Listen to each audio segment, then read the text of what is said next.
literally have dabbled across platforms. Yeah. You've been a VJ, Yeah. an RJ, you acted in movies. Yeah. Gynecologist. No one talks about this, but it's true.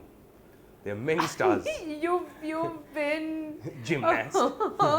host for television and online Yeah. shows, and you've hosted a plethora of on-stage gigs and events. Yeah.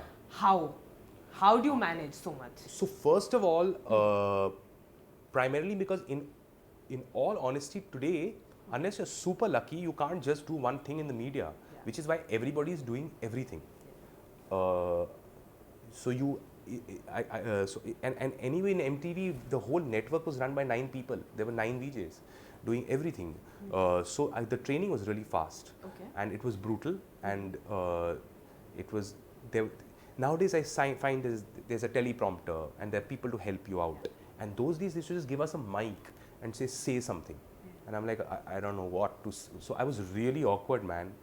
I looked like someone was having a sort of an epileptic fit on camera. Like I couldn't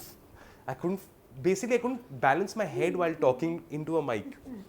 So it was like, that was my aim in life, to somehow stand straight. Okay. And not hunch. I looked like one of those, those bent trees that lost interest in living for like the first 2 years. Okay. And, but they sort of kept me. They said he's young, Sure. And then the spoof generation. So I started really enjoying live. Okay. There's a really nice feeling in interacting with people and audience. The audience are far more gracious than people give them credit for. And I started loving it. I really started enjoying it. Till I became more comfortable on stage than actually being on in real life. In real life, and it affected me. So by the time I was 24, I had done about 400 shows. Wow. Yeah, and I was in a serious issue situation because I used to talk to people in my drawing rooms. Like I'd meet old friends and I'd be like, "Hey, so how's it going?" Good. I was like a weirdo, man. I used to do links rather than actually have, oh, we're breaking up. Yeah. We're breaking up.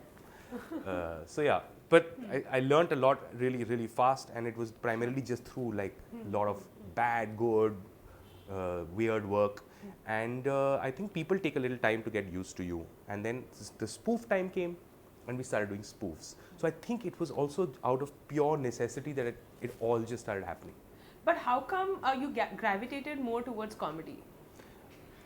How did it become your forte? I mean, is it again by chance, or tricky, because it is a tricky genre to? So I don't know, man. So there's another part of me which I really believe would be. I wouldn't say the word serious. Okay. Because, but definitely someone who. So the whole slipping on the banana peel situation makes me laugh, but I don't feel like really doing it personally. Okay. So yeah, so I feel that I gravitated towards comedy primarily because I always was weird and funny.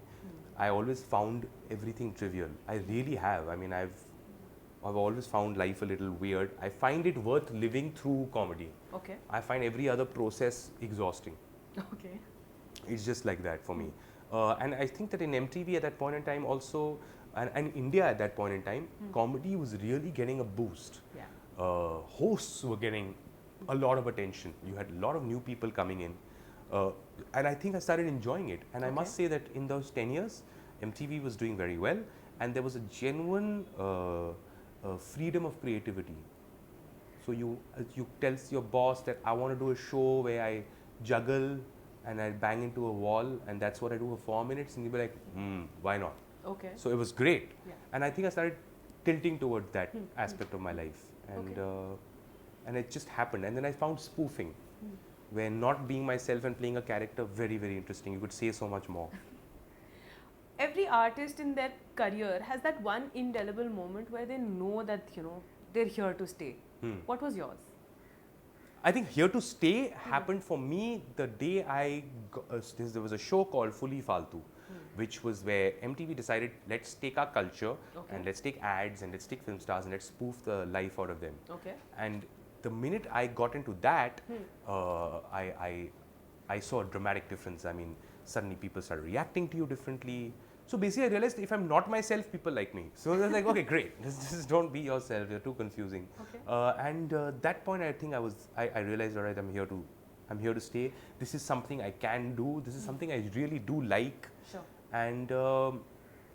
And which other profession do you really get the opportunity to be in where normal people meet you and you meet the best side of them? You're very lucky to be, because in the comedy business, you're not too cool. Yeah. So people can chat with you. I like people. I like hearing their stories. I like chatting with them. So that was really nice. And I think that during the spoof time, with the advent of Fully Faltu and then Simi Gire Baal and all that, I thought I was here to stay for 6 months. I think people should just do whatever they feel like doing. And I love that someone's checking their phone while I'm doing a show, because then I can go to that person, maybe read the message, you know. We are like that, yeah. It's human behavior, yeah.